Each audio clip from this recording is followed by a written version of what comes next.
Welcome to special discussion. Telangana రాజకీయ చిత్రంలో గులాబీ పార్టీలో గుబులు మొదలైంది. అసెంబ్లీ ఎన్నికల్లో అధికారాన్ని కోల్పోయిన బీఆర్ఎస్ ఆ తర్వాత వచ్చిన పార్లమెంట్ ఎన్నికల్లో ఘోరంగా దెబ్బతిని లోక్సభలో ప్రాతినిధ్యాన్నే కోల్పోయింది. పార్టీ ఆవిర్భావం నుంచి తెలంగాణ రాజకీయాలను శాసిస్తూ వచ్చిన బీఆర్ఎస్ తెలంగాణ ఏర్పాటు తర్వాత తిరుగులేని రాజకీయ శక్తిగా ఎదిగింది. అయితే ఇప్పుడు అదంతా గతంగా మారిపోయింది.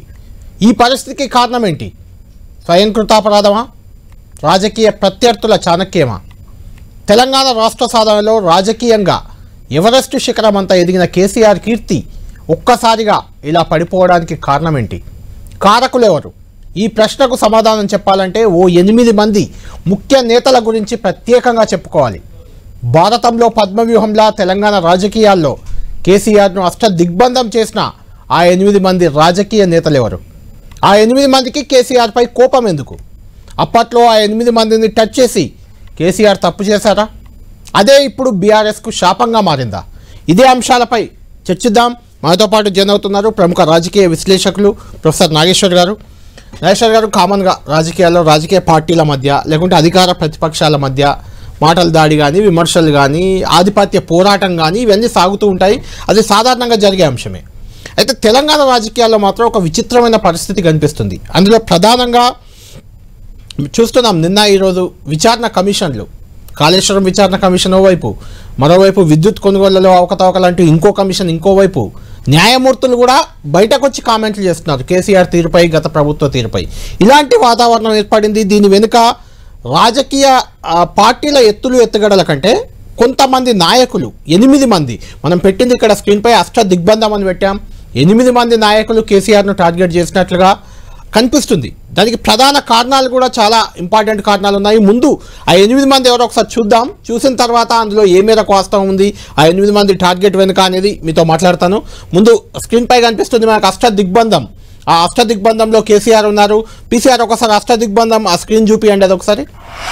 అష్టదిగ్బంధంలో కేసీఆర్ ఉన్నారు. కేసీఆర్ను దిగ్బంధించిన నేతలు 1 by 1 చూస్తే ముఖ్యమంత్రి రేవంత్ రెడ్డి, ఆ తర్వాత కేంద్ర హోంశాఖ సహాయ మంత్రి బండి సంజయ్, ఆ తర్వాత Etela Rajender, Malkajgiri MP, Nizamabad MP Dharmapuri Arvind, Medak MP Raghunandan, Kodandaram Telangana JAC chairman, ఆ తర్వాత ఇప్పుడు జనసమితి అధ్యక్షుడు, కాంగ్రెస్ పార్టీతో అటాచ్ అయ్యి కేసీఆర్ ప్రభుత్వాన్ని గద్దెదించడంలో కీలక పాత్ర వహించిన వ్యక్తి.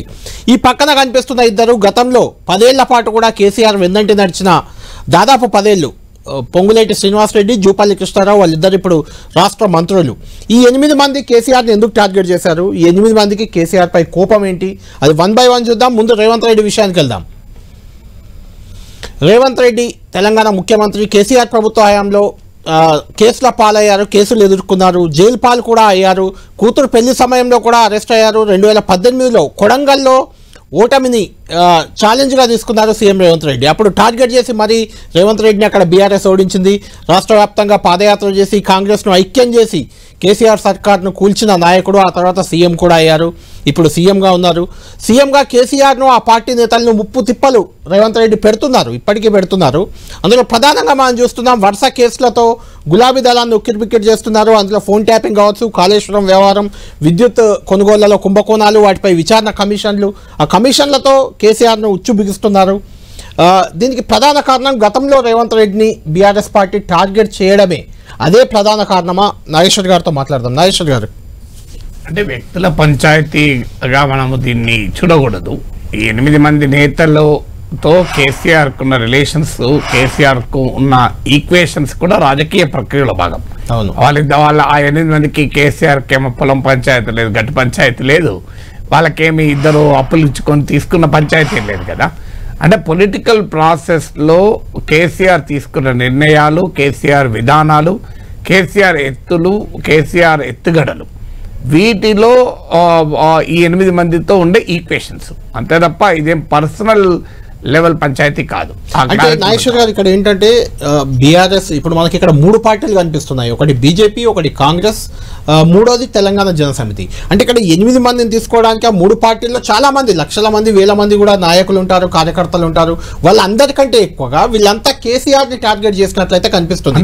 ఎలా అంటే రోజు మాట్లాడే మాటలు, ఇచ్చే స్టేట్మెంట్లు, వాళ్ళ కదలికలు, వాళ్ళ యాక్షన్ ప్లాన్ అన్ని ఆ రకంగానే కనిపిస్తున్నాయి కదా. అంటే కేసీఆర్ ని టార్గెట్ చేసినట్టు కనిపించినా దీని వెనకాల పొలిటికల్ ప్రాసెస్ ఖచ్చితంగా. ఇప్పుడు ఉదాహరణకు రేవంత్ రెడ్డిని ఓటుకు నోటు కేసు, ఇది ఓటుకు నోటు కేసు రేవంత్ రెడ్డి పైన టార్గెట్ కాదు, వాస్తవంగా టార్గెట్ చంద్రబాబు నాయుడు కేసీఆర్ కు.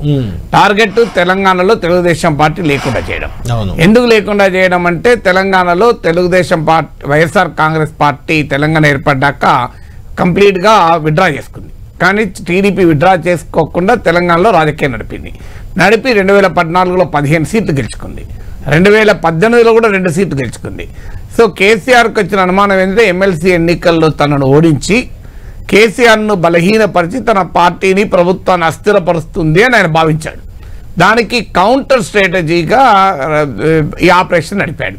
అందువల్ల ఇట్ ఇస్ నాట్ యాక్చువల్గా ఆ రోజు టార్గెట్ రేవంత్ రెడ్డి కాదు, ఆ రోజు టార్గెట్ చంద్రబాబు నాయుడు. చంద్రబాబు నాయుడు టార్గెట్ చేసే క్రమంలో రేవంత్ రెడ్డి దొరికాడు. సో అక్కడ నుంచి స్టార్ట్ అయింది రేవంత్ రెడ్డికి కేసీఆర్ పంచాయతీ. ఆ తర్వాత మీకు రేవంత్ రెడ్డిని జైలుకు పంపడం ఓటుకు నోటు కేసులో, తర్వాత రేవంత్ రెడ్డి ఎప్పుడైతే పిసిసి అధ్యక్షుడై రాష్ట్ర కాంగ్రెస్ నాయకత్వం వహించడం మొదలు పెట్టాడో అప్పుడు టార్గెట్ పెరిగింది. పెరగడం ద్వారా ఏం జరిగింది, వాస్తవంగా బెనిఫిట్ జరుగుతుంది రేవంత్ రెడ్డికి. ఎందుకంటే కాంగ్రెస్ లో రేవంత్ రెడ్డి తిరుగులేని నాయకుడిగా ఎమర్జ్ చేయడానికి ఉపయోగపడేది. ఎందుకంటే కేసీఆర్, కేటీఆర్, బీఆర్ఎస్ టార్గెట్ చేసే వరకు కాంగ్రెస్ సీనియర్లు కూడా అనివార్యమై తమ నాయకుడిని సమర్థించుకోవాల్సి వచ్చింది. అంతకుముందు 2018 ఎన్నికల్లో ఓడించారు కూడా, కలిసి వచ్చింది. అంటే 2010 మీరు కరెక్ట్. ఇప్పుడు నేను చెప్పే 2023 ఎన్నికలు మీరు అన్నట్లు 2018 ఎన్నికల్లో టార్గెట్ చేశారు. అవును. అంటే 2010 ఎన్నికలకు ముందు ఓటుకు నోటు కేసులో జైలుకు పంపడం, 2018లో ఎమ్మెల్యేగా ఓడించడం, అంతకుముందు అసెంబ్లీలో కూడా లేకుండా చేయడం, ఇవన్నీ కూడా రేవంత్ రెడ్డిలో కసి పెంచింది. ఇప్పుడు మనుషుల్లో కసి ఎప్పుడు పెరుగుతుంది? అప్పుడు చంద్రబాబు నాయుడు అరెస్ట్ చేయడం వల్ల చంద్రబాబు నాయుడులో కసి పెరిగింది, తెలుగుదేశం శ్రేణుల్లో కసి పెరిగింది. ఎట్టి పరిస్థితుల్లో ఎవరితోనైనా కలిసి జగన్ సంగతి తేల్చాలి అని. అందువల్ల కలిసి పెరిగినప్పుడు మనిషి కిల్లర్ ఇన్స్టింక్ట్ తో పనిచేస్తాడు. నార్మల్ గా పనిచేసి ఇప్పుడు మీరు నన్ను ఏదో అడుగుతున్నారు, నేను చెప్తున్నాను, మీరు పక్కన ఇంకోటి ఉండి నా పైన ఇష్టం వచ్చినట్టు వర్బల్ గా అటాక్ చేశాను ఒక వాదనలో, నేను ఊరుకుంటాను. ఇలా ఉండవు, భీషణంగా కనబడుతున్నాడు. ఇక మామూలుగా ఉన్నాడు, భీష్ముడు, అర్జునుడు, అభిమన్యుడు కలిపితే ఎట్లుంటో అట్లుంటా. సో అందువల్ల మనిషి కసి పెరిగినప్పుడు ఆ కిల్లర్ ఇన్స్టింక్ట్ ఎమర్జ్ అవుతుంది. అందువల్ల రేవంత్ రెడ్డిలో కిల్లర్ ఇన్స్టింక్ట్ ఎమర్జ్ కావటానికి ఒక రకంగా కేసీఆర్ కూడా దోదం చేశారు. ఆయనలో ఉన్న సహజ స్వభావంతో పాటు 2023లో కూడా మీరు రేవంత్ రెడ్డిని టార్గెట్ చేయడం ద్వారా రేవంత్ బెనిఫిట్ అయింది, కాంగ్రెస్ బెనిఫిట్ అయింది. ఎందుకంటే కాంగ్రెస్ కి ఎవరు నాయకుడు, ఈ గ్యారంటీలు ఇస్తున్నారు, ఎవరు గ్యారంటీ, ఎవరు ముఖ్యమంత్రి అవుతారు, మీ ముఖ్యమంత్రి ఎవరు అని ఒకవైపు బీఆర్ఎస్ వేసిన ప్రశ్నలకు కాంగ్రెస్ ఉక్కిరి బిక్కిరి అవుతుంటే దానికి మళ్ళీ బీఆర్ఎస్ ఆన్సర్ ఇప్పింది రేవంత్ రెడ్డిని టార్గెట్ చేస్తూ. ప్రశ్న బీఆర్ఎస్ వేసింది, ఆన్సర్ బీఆర్ఎస్ చెప్పింది. సో కాంగ్రెస్ కు ముఖ్యమంత్రి లేరు అని ఒక ప్రశ్న వేసి కాంగ్రెస్ ఉక్కిరి బిక్కిరి పెడుతూ వెంటనే రేవంత్ రెడ్డి ఉన్నాడు అని చెప్పారు. దానివల్ల కాంగ్రెస్ పార్టీ కూడా బెనిఫిట్ అయింది. మీరు అందుకే సిఎస్డిఎస్ లోక్నీతి వాళ్ళ పోస్ట్ పోల్ సర్వేలో కూడా 33% అబోవ్ మీకు కేసీఆర్ ముఖ్యమంత్రి కావాలంటే 20% అబోవ్ మీకు రేవంత్ రెడ్డి ముఖ్యమంత్రి కావాలి. సో అందుకే మిగతా ఎవరు లేరు ఫీల్డ్ లో, కేసీఆర్ రేవంత్ అయ్యారు. అందువల్ల టార్గెట్ చేయడం ద్వారా కేసీఆర్ డెఫినెట్ గా రేవంత్ టార్గెట్ చేయడం వల్ల రేవంత్ లాభపడ్డాడు, కేసీఆర్ దెబ్బతిన్నాడు. అయితే ఇద్దరి మధ్య వ్యక్తిగత వైరం కన్నా ఇది ఆ రోజు టీడీపీని దెబ్బతీసే క్రమంలో రేవంత్ టార్గెట్, కాంగ్రెస్ ను దెబ్బతీసే క్రమంలో మళ్ళీ టార్గెట్. ఈ 2 టార్గెట్లలో ఆ పాలిటిక్స్ లో రేవంత్ రెడ్డి అనే వ్యక్తిగా ఉన్న పంచాయతీ కన్నా ఇది పొలిటికల్ పంచాయతీలో ఒక వ్యక్తి కీలకంగా మారాడు. అవును. కానీ చాలా సందర్భాల్లో కూడా గతంలో అంటే బీఆర్ఎస్ పార్టీని అటాక్ చేయడంలో కానీ, వ్యక్తిగతంగా కేసీఆర్ కుటుంబాన్ని విమర్శించడంలో కానీ అప్పట్లో రేవంత్ రెడ్డి ముందుండేవారు. ఇప్పుడు కూడా కేసీఆర్ యాక్షన్ ప్లాన్, ముఖ్యమంత్రిగా ఆయన యాక్షన్ ప్లాన్ చూస్తే కూడా ఫోన్ ట్యాపింగ్ టార్గెట్, తర్వాత కాళేశ్వరంపై టార్గెట్, ఆ తర్వాత ఇప్పుడు విద్యుత్ కొనుగోళ్లపై టార్గెట్ చేసి కమిషన్లను ఏర్పాటు చేయడం, ఇవన్నీ కూడా అంటే అప్పటి కసిని దృష్టిలో పెట్టుకొని ఇప్పుడు ఎక్కువగా కేసీఆర్ను టార్గెట్ చేస్తున్నాడు అనే విమర్శలకు మీరు ఏం చెప్తారు? అంటే రాజకీయ ప్రత్యర్థి అన్నప్పుడు డెఫినెట్ గా కసి పెడతారు కదా. ఇప్పుడు మీకు దేశంలోనైనా రాష్ట్రంలోనైనా అది మనం చూస్తున్నాం. అంటే ఒకటి నాగేశ్వర్ గారు, అంటే మీకు తెలియంది కాదు, ప్రమాణ స్వీకారం చేసే సందర్భంగానే ముఖ్యమంత్రులు కానీ మంత్రులు కానీ చెప్తుంటారు, రాగద్వేషాలకు అతీతంగా పాలన చేస్తాం, నా దృష్టికి వచ్చిన ఏ సమాచారాన్ని ఎవరికి అవసరమైతే తప్ప చెప్పము, ఎవరిని వ్యక్తిగతంగా టార్గెట్ చేయము, ఇలాంటి ప్రమాణ స్వీకారం చేస్తుంటారు కదా అని చెప్పి గత ప్రభుత్వంలో తప్పులు జరుగుతాను వదిలేయడం కూడా కరెక్ట్ కాదు. ఖచ్చితంగా కక్ష సాధింపు చేయకూడదు ఎట్టి పరిస్థితుల్లో. అంటే కక్ష సాధింపుగా చూసే వాళ్ళకి మీరు ఏం చెప్తారు? అంటే కక్ష సాధింపుగా చూడడమా చూడకపోవడమే రేపు అది లీగల్ ప్రాసెస్ లో తేలాల్సి. ఎందుకంటే కక్ష సాధింపు వద్దని పేరిట గత ప్రభుత్వంలో ఏమైనా తప్పులు జరిగినా క్లీన్ చిట్ ఇవ్వాలి, కామ్గా ఉండాలి అంటే కొత్త ప్రభుత్వం అధికారం ఎందుకు వచ్చింది? ప్రజలు కొత్త ప్రభుత్వానికి అధికారం ఇచ్చింది ఎందుకు? గత ప్రభుత్వం తప్పులు సరిచేయమండి కదా. సో అందువల్ల ఇక్కడైనా ఆంధ్రప్రదేశ్లో అయినా కక్ష సాధింపు ఉండకూడదు. కక్ష సాధింపును ప్రజలు అంగీకరించరు. డెఫినెట్గా మీకు ఇప్పుడు జగన్మోహన్ రెడ్డి అధికారంలోకి వచ్చడంతోనే ప్రజావేదిక కూల్చాడు. ప్రజావేదిక కూల్చడంతో మొదలై చంద్రబాబు నాయుడు అరెస్ట్ దాకా నడిచింది. ప్రక్రియలో ఏం జరిగింది? జగనే బలహీనపడ్డాడు. కక్ష సాధింపు గనక చేస్తే ఖచ్చితంగా ఆ పార్టీ బలహీనపడుతుంది. ఇప్పుడు కేసీఆర్ ఏ తప్పు చేయకుండా, కేసీఆర్ ఏ తప్పు చేయలేదని తెలంగాణ సమాజం భావిస్తే కేసీఆర్ను టార్గెట్ చేస్తే లాభం కేసీఆర్కే. అది మీరు చరిత్రలో ఎక్కడ చూసినా అది మనకు కనబడుతుంది. అందువల్ల అల్టిమేట్ గా ప్రజల కోర్టులో తేలాల్సిన అంశం ఇవి. బట్ డెఫినెట్ గా రాజకీయ ప్రత్యర్థుల మధ్య ఆ రకమైన టార్గెట్స్ ఉంటాయి. ఇప్పుడు ఆ టార్గెట్ కేసీఆర్ లాభం అవుతుందా నష్టం అవుతుందా చూడాలి. రైట్, నెక్స్ట్ సెకండ్ వెళ్దాం. సెకండ్ పర్సన్ బండి సంజయ్ కుమార్ కరీంనగర్లో, అంటే ఆయన కరీంనగర్ ఎంపీగా అయ్యేంత వరకు కూడా సాధారణంగా జిల్లా స్థాయి నాయకుడు. ఎంపీగా అయిన తర్వాత ఆయన చేపట్టిన ప్రజా సంగ్రామ యాత్ర కానీ, ఎస్ఎస్సి పరీక్ష లీకేజీలో ఆయన పాత్ర ఉందంటూ ఆయన అరెస్ట్ చేయడం, ఆయన వెంబడించడం కానీ, ఇవన్నీ రాష్ట్ర అధ్యక్షుడు కూడా అయ్యారు. ఇదంతా కొంచెం ఎలివేషన్కి వచ్చింది. బండి సంజయ్ వర్సెస్ కేసీఆర్ లేకుంటే బండి సంజయ్ వర్సెస్ బీఆర్ఎస్ అనే రకమైన ఒక అట్మాస్ఫియర్ క్రియేట్ అయింది. దుబ్బాక ఎన్నికల్లో గెలిపించారు అధ్యక్షుడిగా, హుజరాబాద్ ఉప ఎన్నికల్లో గెలిపించారు. ఈ మైలేజ్ వచ్చింది. ఇప్పుడు బండి సంజయ్ కూడా కేసీఆర్ని టార్గెట్ చేసినట్లు కనిపిస్తుంది. ఎందుకంటే నాగేశ్వర్ గారు నిన్న చూసాం మనం, విచారణ కమిషన్, విద్యుత్ కొనుగోలులో ఏర్పాటు చేసిన నరసింహారెడ్డి విచారణ కమిషన్ స్పందించింది. దానికి సంబంధించి కేసీఆర్కి వివరణ కోరుతూ లేఖ ఇచ్చింది. కేసీఆర్ వివరణలో అసలు దీనికి చట్టబద్ధత లేదు ఈ కమిషన్ కంటూ ఘాటుగా రిప్లై కూడా ఇచ్చారు. బాధ్యతల నుంచి తప్పుకోమని కూడా అన్నారు. దానిపై కేంద్ర హోంమంత్రి సహాయ మంత్రి హోదాలో ఉన్న బండి సంజయ్ రియాక్ట్ అయ్యారు. కేసీఆర్ ఏం మాట్లాడుతున్నావు, చట్టబద్ధత లేదంటావా, నరసింహారెడ్డి గొప్పతనం తెలుసా అంటూ కూడా రియాక్ట్ అయ్యారు. అంటే ఇలాంటి సందర్భాలు గతంలో పెట్టిన ఇబ్బందులకు రియాక్షన్గా చూడాలా, లేదంటే సహజంగా ఇది రాజకీయ వాతావరణంగానే చూస్తారా మీరు? అంటే ఇప్పుడు వ్యక్తిగతమైన అంశాలు, వ్యక్తిగత రాగద్వేషాలు ప్రభావం చూపని అంటలేదు, కానీ అది పొలిటికల్ కాంటెక్స్ట్ లోనే ఉంటాయి తప్ప పొలిటికల్ కాంటెక్స్ట్ లేకపోతుండే. ఇప్పుడు ఉదాహరణకు బీజేపీకి బీఆర్ఎస్ కి మధ్య పొత్తుండే బండి సంజయ్ మాట్లాడేవాడు. ఇలా బీజేపీకి బీఆర్ఎస్ కి పొత్తుండే బండి సంజయ్ మాట్లాడేవాడు కాదు కదా. అందువల్ల వ్యక్తుల మధ్య ఘర్షణగా ఉన్నా కూడా ఇప్పుడు చంద్రబాబు నాయుడు మోడీ విమర్శించుకున్నారు. ఎప్పుడు బీజేపీ టీడీపీ విడిపోయినాక విమర్శించుకున్నారు. పవన్ కళ్యాణ్ లోకేష్ల మధ్య వాద ప్రతివాదాలు జరిగాయి. పవన్ కళ్యాణ్ టీడీపీతో లేనప్పుడు జరిగాయి. అందువల్ల ఇవాళ బీజేపీ బీఆర్ఎస్ ప్రత్యర్థులుగా ఉన్నారు గనక బండి సంజయ్ అలా మాట్లాడుతున్నాడు. అందులో అంటే ఒక పొలిటికల్ కాంటెక్స్ట్ మొదలు ఫుల్ఫిల్ అయితే పర్సనల్ అంశాలు కూడా ఉంటాయి, ఉండేయని నేను అంటలేదు. డెఫినెట్ గా పర్సనల్ అంశాలు ఉంటాయి, కానీ ఆ పొలిటికల్ కాంటెక్స్ట్ భిన్నంగా ఉండవు. కానీ ఎప్పుడు కూడా రేవంత్ రెడ్డి అయినా బండి సంజయ్ అయినా మీరు గమనిస్తే వీళ్ళిద్దరి సక్సెస్లో ఒక డైమెన్షన్ ఉంది. ఒక బలమైన ఐడియాను గనక మీరు ఓన్ చేసుకొని ఆ బలమైన ఐడియాను ప్రజల్ని ఆవహింప చేస్తే ఆ బలమైన ఐడియా వల్ల లాభపడతారు. ఇప్పుడు కేసీఆర్ పట్ల ప్రజల వ్యతిరేకత పెరుగుతున్న సమయంలో రేవంత్ రెడ్డి బండి సంజయ్లు ఎమర్జ్ అయ్యారు. అక్కడ రేవంత్ రెడ్డి కాంగ్రెస్ పిసిసి అధ్యక్షుడయ్యాడు, ఇక్కడ బండి సంజయ్ బీజేపీ రాష్ట్ర అధ్యక్షులు. సరిగ్గా మీరు గమనించండి, కేసీఆర్ బలహీన పడుతున్న సమయంలో, కేసీఆర్ పట్ల ప్రజా వ్యతిరేకత అక్యూములేట్ అవుతున్న సమయంలో జరిగింది. సరిగ్గా ఆ అక్యూములేటెడ్ యాంగర్ ను వీళ్ళు రిఫ్లెక్ట్ చేశారు. అంటే వీరే కాదు, మీరు ఊరు పేరు లేని వాళ్ళు కూడా ఆ కేసీఆర్ పట్ల ఉన్న కోపాన్ని, కేసీఆర్ పట్ల ఉన్న ప్రజల వ్యతిరేకతను వాయిస్ చేస్తే, ఎక్స్ప్రెస్ చేస్తే వాళ్ళు కూడా బలపడ్డారు. పొలిటికల్ గా అటు యూట్యూబ్ ఇలాంటి ఛానళ్ల ద్వారా కూడా చాలా మందికి బెనిఫిట్ అయింది. డెఫినెట్, ఎందుకంటే కేసీఆర్ పట్ల వ్యతిరేకత వాళ్ళ గొప్పతనం కాదు. అదే కేసీఆర్ ని వ్యతిరేకించే ఐడియాను పట్టుకున్న తర్వాత ఐడియా వల్ల లాభపడతారు. కరెక్ట్. ఆ ఐడియా ఏంటి? యాంటీ కేసీఆర్ అనే ఐడియా.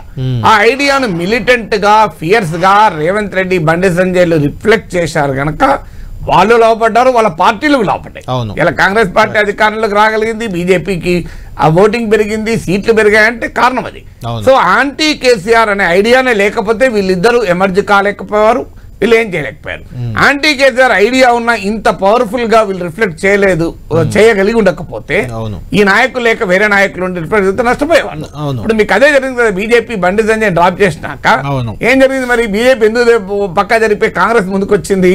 సో దానికి కూడా కారణం ఏంటంటే ఆ బలమైన ఐడియాను బీజేపీలో మారిన నాయకత్వం అనే ఫినామినా రిఫ్లెక్ట్ చేయకపోయింది. కమ్యూనిస్టులు కూడా బలహీనపడ్డారు. ఎందుకు? వాళ్ళు ఏ ఐడియాను రిప్రజెంట్ చేయలేదు. వాళ్ళు బలమైన కేసీఆర్ అనుకూల వ్యతిరేక ఐడియాను ఇదివరకు ఒకప్పుడు పాలక వర్గాల మీద పోరాటం అని పెద్ద కసిని రిప్రజెంట్ చేసేవాళ్ళు. ఇప్పుడు మీకు 2004 టైంలో చంద్రబాబు నాయుడు ప్రభుత్వానికి వ్యతిరేకంగా ప్రపంచ బ్యాంక్ విధానాలపై పోరాటం అనే ఒక బలమైన ఐడియాను రిప్రజెంట్ చేశారు.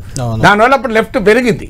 కానీ ఇప్పుడు మీకు లెఫ్ట్ ఎందుకు వీక్ అవుతుంది అంటే యూ డోంట్ రిప్రజెంట్ ఐడియా. ఇప్పుడు దేనికి ప్రజలు నీకు అట్రాక్ట్ కావాలని, అందువల్ల ఎప్పుడు కూడా ఒక బలమైన ఐడియాను రిఫ్లెక్ట్ చేసినప్పుడు ఆ ప్రయోజనం అనివార్యంగా జరుగుతాయి. అయితే బండి సంజయ్ని కేసీఆర్ రిఫ్లెక్ట్ చేయడం కూడా దీనికి ఏ కాంటెక్స్ట్, రాష్ట్రంలో బీజేపీ ప్రత్యామ్నాయంగా ఎదగాలనుకొని చేస్తున్న ప్రయత్నంలో భాగం అది.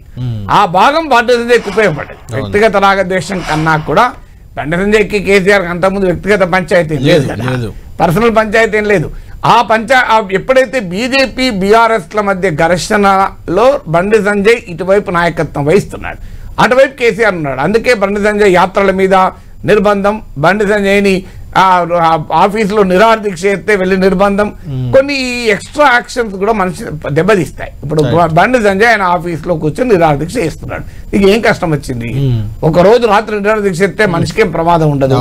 ఆయన ఇంట్లో ఆయన ఆఫీస్ లోపల తలుపులు పెట్టుకొని చేస్తున్నాడు, తలుపులు బద్దలు కొట్టి పోయి ఆయన తీసుకురావాలన్నా? ఏం అవసరం నాకు నిజంగా అర్థం కాదు. అలాంటి డెఫినెట్ గా కేసీఆర్ నష్టం జరిగింది. ఆ నిర్బంధం అనేది ప్రజలు ఆకర్షించరు, ఆధిపత్యము అహంకారము ప్రజలు ఆకర్షించరు. నీకు బండి సంజయ్ ఏదో ప్రజా సంగ్రహం యాత్ర చేస్తున్నాడు, అసలు రోడ్డు మీద నువ్వు నడవద్దు, నీ యాత్రలు చేస్తుంటే ప్రజాస్వామ్యం తెలంగాణ ఉద్యమం తెలంగాణ పట్టుకుని వచ్చిందా? ఇవన్నీ చేతన వచ్చింది కదా. ఇప్పుడు ఆయన జనగాం దగ్గర యాత్ర చేస్తున్నాడు, ఏం శాంతి భద్రతల సమస్య వచ్చిందా? మీకు సుప్రీంకోర్టు జడ్జిమెంట్లు ఉన్నాయి, public order is not land order అని. ల్యాండ్ ఆర్డర్ అనేది శాంతి భద్రతల సమస్య వేరు, పబ్లిక్ ఆర్డర్ వేరు. భారత రాజ్యాంగం ప్రకారం పబ్లిక్ ఆర్డర్ దెబ్బతింటే, పబ్లిక్ ఆర్డర్ అంటే సమాజం అల్లకల్లోలమయ్యే పరిస్థితి, సమాజంలో ఒక పెద్ద అల్లకల్లోలమయ్యే పరిస్థితి ఉందా? బండి సంజయ్ ప్రజాసంగ్రహ యాత్ర చేస్తే నువ్వు అనవసరంగా నిర్బంధం పెడితే, సో ఇవన్నీ కూడా అక్యుములేట్ అవుతాయి, మీకు అది అక్యుములేట్ అయ్యి రైట్. నాగేశ్వర్ గారు, ఇక్కడ బండి సంజయ్ విషయం చేసుకుందాం, లేదంటే ఆంధ్రప్రదేశ్లో అనిత, ఇప్పుడు హోంమంత్రి అయ్యారు అనిత, ఆమెను తీసుకున్నా కూడా వాళ్ళిద్దరు పోలీసుల కళ్ళు కప్పి పారిపోవడం, పోలీసుల నిర్బంధాలను ఎదుర్కోవడం, ఇలా పారిపోయిన వ్యక్తులు అక్కడ రాష్ట్ర హోంమంత్రి అయితే ఇక్కడ బండి సంజయ్ కేంద్ర హోంశాఖ సహాయ మంత్రిగా ఉన్నారు.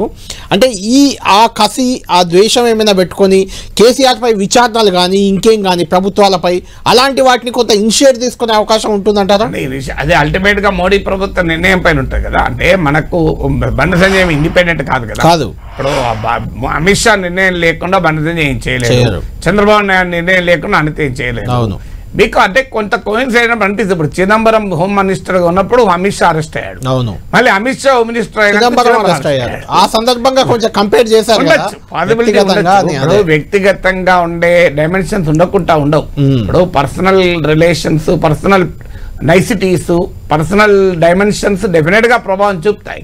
చూపవని ఎవరు అనడం లేదు, కానీ అదే సమయంలో లార్జర్ పొలిటికల్ కాంటెక్స్ట్ కు భిన్నంగా చూపవు, లార్జర్ పొలిటికల్ కాంటెక్స్ట్ లో భాగంగా చూపుతాయి.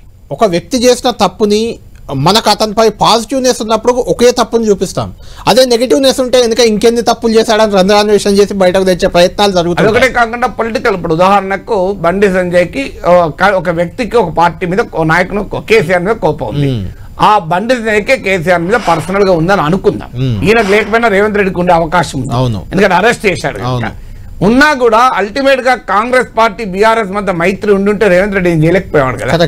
సో కాంగ్రెస్ కు బీఆర్ఎస్ కు మధ్య ఆ అమీతుమీ తేల్చుకునే పోరాటం ఉంది గనక రేవంత్ రెడ్డి ఆ అవకాశాన్ని వాడుకున్నాడు. పొలిటికల్ ఈక్వేషన్ కి పర్సనల్ గడ్జ్ అనేది తోడైంది. పొలిటికల్ ఈక్వేషన్ తో ఇండిపెండెంట్ గా పర్సనల్ గడ్జ్ ఉండదు. అవును, పొలిటికల్ ఈక్వేషన్ కు అనుకూలంగా ఉన్నప్పుడు ఆ పర్సనల్ డైమెన్షన్ లో కసి పెరగచ్చు, కాస్తంత ఆ సంగతి తేల్చొచ్చు అనేటువంటి అభిప్రాయం పెరగచ్చు. రైట్. వాళ్ళిద్దరితో కంపేర్ చేస్తే మనం చెప్పుకోబోయే వ్యక్తి ఇప్పుడు ఈటెల రాజేందర్. ఆయన చాలా ఇంట్రెస్టింగ్, ఎందుకంటే 20 ఏళ్ళు సుదీర్ఘకాలమైన రాజకీయ జీవితం అంతా కూడా బీఆర్ఎస్లోనే. కేసీఆర్ వెన్నంటే, అంటే కేసీఆర్ నెంబర్ 1 నెంబర్ 2 అనే రకంగా సాగింది అందులో. అంటే కేసీఆర్ ఫ్యామిలీని పక్కన పెడితే ఈటెల రాజేందర్ కనిపించేవారు ఎక్కువగా. అయితే ఆయన మంత్రివర్గం నుంచి బర్తరఫ్ చేయడం అవమానకరంగా, ఆ తర్వాత ఆయన హుజరాబాద్ ఎన్నికల్లో బరిలో దిగి పోటీ చేయడం, ఇప్పుడు బీజేపీలో చేరడం. బీజేపీలో చేరినాక కూడా గత ఎన్నికల్లో 2 చోట్ల టార్గెట్ చేసి మరి ఒక రకంగా ఈయన బీఆర్ఎస్ని టార్గెట్ చేయాలనుకుంటే బీఆర్ఎస్ ఈయనని టార్గెట్ చేసి ఓడించింది. ఆ తర్వాత మల్కాజ్గిరి ఎంపీ, ఇప్పుడు రాష్ట్ర అధ్యక్షుడు అవుతారనే ఒక ప్రచారం. ఈ అన్నిటి నేపథ్యంలో ఈటెల రాజేందర్ తనను ఎవరైతే అవమానించారో వాళ్ళకు ధీటుగా నిలబడ్డాడని అనుకోవచ్చా మనం ఇప్పుడు? అంటే వాస్తవంగా ఈటల రాజేందర్ కు ఫ్యామిలీ కన్నా ఎక్కువ ప్రియారిటీ ఇచ్చారు కేసీఆర్. మీరు ఆయన లెజిస్లేచర్ పార్టీ నాయకుడుగా కేటీఆర్ హరీష్ రావు ఉన్నా, లెజిస్లేచర్ పార్టీ లీడర్ గా ఈటల రాజేందర్ ఉన్నాడు, ఫైనాన్స్ మినిస్టర్ గా ఈటల రాజేందర్ ఉన్నాడు. అందువల్ల ఈటల రాజేందర్ కు కేసీఆర్ ప్రియారిటీ ఇవ్వలేదు అనేది నిజం కాదు. ఇక అయితే గౌరవం ఇవ్వలేదు, అది కేసీఆర్ సహజ శైలి. అది not with reference or with specific to Etela Rajender కాదు. 20 ఏళ్ల నుంచి వచ్చిన గౌరవం ఒకేసారి పోదు. అంటే కేసీఆర్ సహజ శైలి, పట్టించుకోలేదు, రెస్పెక్ట్ ఇవ్వలేదు, రానివ్వలేదు, పోనివ్వలేదు అనేది ఈటల రాజేందర్ కు ఒక లాస్ట్ లా ఎన్నికలోనే తెలియలే కదా. 20 ఏళ్ల నుంచి ఉన్నారు. కేసీఆర్ మొదటి నుంచి ఎట్లున్నా అట్లే ఉన్నాడు, కొత్త మారేది లేదు, కొత్త చేంజ్ అయింది లేదు. కానీ బట్ ఈటల రాజేందర్ కున్న పర్సనల్ అంబిషన్ కూడా ఉండొచ్చు, తెలియదు. లేదు ఒక లెవెల్ ఆఫ్ గ్రోత్ వచ్చాక 10 ఏళ్ళ నువ్వు పెరగక ముందు ఒక మాట అంటే పడచ్చు, ఒక పెరిగిన తర్వాత కాస్త ఆ మాట అంటే పడకపోవచ్చు. ఇవన్నీ డైమెన్షన్స్ ఉంటాయి. బట్ ఏదైనా ఈటల రాజేందర్ హుజూరాబాద్ లో కేసీఆర్ టార్గెట్ చేసి నిజం. భూమి ఆకాశాలు ఏకం చేశాడు, భూమి హెవెన్ అండ్ ఎర్త్ అంటారు ఇంగ్లీష్ లో. మీరు అసలు బీఆర్ఎస్ నాయకులు చెప్తారు అసలు మా సారు చెయ్యని ప్రయత్నం లేదు, వాడని ఆయుధం లేదు అని. అయినా కూడా ఈటల ఓడిపోయాడు. బహుశా కేసీఆర్ అలా చేశాడు కనుక ఓడిపోయాడు.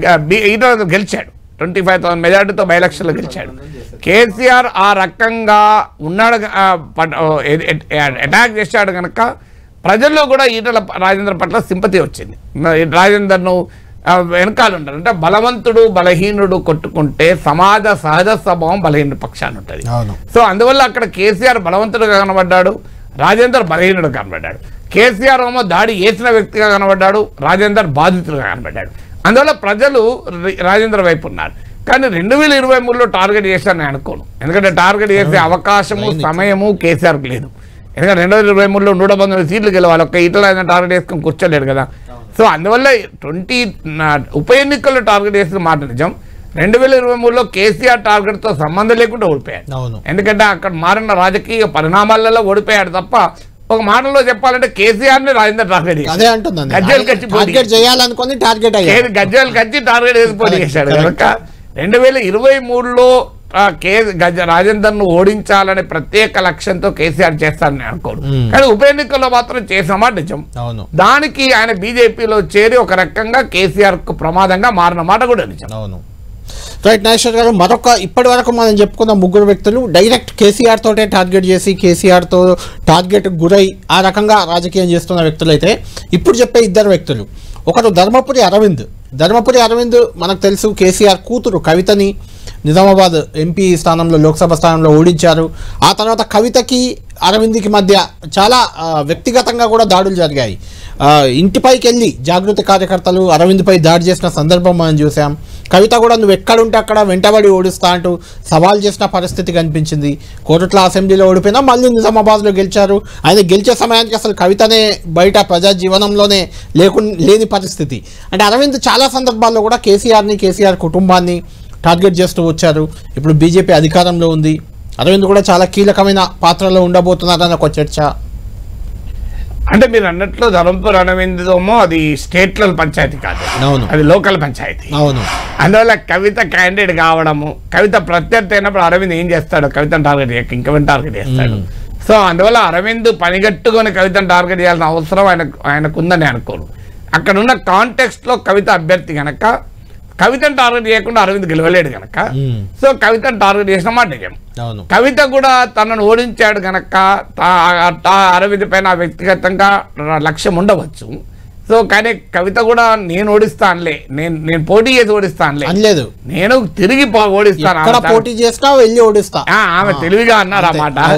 తను ఏదో తనకు అరవిందే ప్రత్యర్థి అనుకొని ఇద్దరు కలిసి మళ్ళీ యుద్ధం చేసినట్టు అనుకోలే. ఆమె చాలా జాగ్రత్తగా మాట్లాడారు. ఆ మేరకు ఆమె ఇద్దరు నాయకుల మధ్య రాజకీయ యుద్ధంగా దాన్ని రాకుండా జాగ్రత్త పడ్డారు. కానీ బట్ స్టిల్ అన్నమాట నిజం. సో అందువల్ల ఎవరైనా ఎగ్జిస్టింగ్ రెజీ అంటే ఒక పాలక పక్షము, పాలక పార్టీ, పాలక నాయకత్వంలోనే కీలక వ్యక్తులు, వీళ్ళని టార్గెట్ చేస్తేనే ప్రజలు ఆ పార్టీ పట్ల, ఆ ప్రభుత్వం పట్ల అసంతృప్తి ఉన్న ప్రజలు ఇవేపస్తారు. వ్యక్తి పట్ల కూడా, అవును, ఆ వ్యక్తి పట్ల ఉన్న వ్యతిరేకత ఉన్న వాళ్ళు నువ్వు ఏది కాకుండా అవుతే ఏమంతా నేను చిరంజీవి పార్టీ పెట్టినప్పుడు తిరుపతి సభలో మాట్లాడింది చూసి ఆ తర్వాత మాట్లాడింది చూసి ఆ రోజే టీవీలో విశ్లేషించారు ఇది ప్రజారాజ్యం సక్సెస్ కాదని. ఎందుకు సక్సెస్? చిరంజీవి బ్రహ్మాండమైన పార్టీ ఉండే, కానీ చంద్రబాబు నాయుడు మంచివాడే, రాజశేఖర్ రెడ్డి మంచివాడే, అయినా నాకు పోటేయండి. ఇద్దరు మంచివాళ్ళు, నీకెందుకు కొట్టేస్తారు? ఉండదు కదా. కానీ టార్గెట్ అయినప్పుడు విక్టిమ్హుడ్ అనేది మాత్రం ప్రజలు భారతీయ సంస్కృతిలో ఉన్న ఒక డైమెన్షన్ ఏంటంటే బాధితులు పట్ల సమాజం స్పందిస్తుంది. ఇప్పుడు మోడీ రాహుల్ గాంధీని ఘోరంగా టార్గెట్ చేశాడు. ఏం జరిగింది? మోడీ మెజార్టీ 152,000 పడిపోతే 4,79,000, రాహుల్ గాంధీ 4 లక్షలు పెరిగింది, 2 చోట్ల 4 లక్షలు గెలిచాడు. స్మృతి ఇరానీ రాహుల్ గాంధీ పిఏ అని చెప్పి కిషోరి లాల్ శర్మ కాంగ్రెస్ అభ్యర్థి అవమానిస్తా పిఏను ఓడించాడు.